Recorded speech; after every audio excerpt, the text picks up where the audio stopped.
Well, you may not have noticed, but a detention facility that houses hundreds of federal detainees off Golden State Avenue is now open for business. Good evening, and thanks for watching 23 ABC News. I'm Tim Callahan. And I'm Jackie Parks. After a $10 million renovation, the Mesa Verde Detention Center in downtown officially opened last month. And 23 ABC's Mark Christian took a tour of the facility today and is live tonight with who is staying at that facility and why. Mark?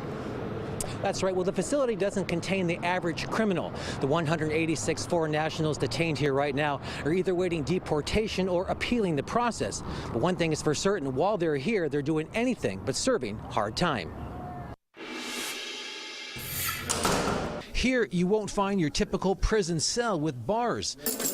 The detainees stay in dorm-style living conditions with communal day rooms where they can watch television, make phone calls, and play video and board games. If you have to be detained, it's not bad. There are 2 outdoor recreational areas covered in artificial turf. Everything we provide them is in line with the standard, and it's what they should have.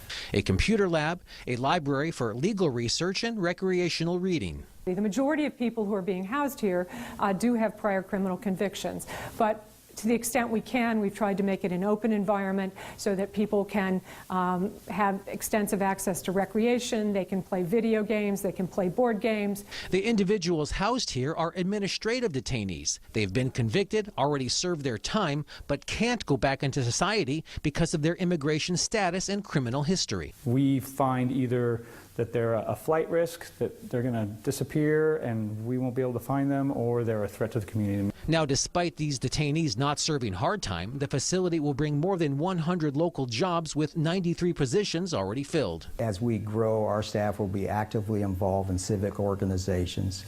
We take great pride in the way the facility looks because we are part of this community. We want to show well because we live here. To accommodate detainees whose removal cases are still pending in immigration court, the facility has 5 video conferencing rooms to conduct remote hearings with immigration judges sitting in San Francisco. We will now pursue administrative enforcement against them. That is, we'll place them in removal proceedings, and it'll be up to the immigration courts to determine whether or not they'll be allowed to remain in the United States.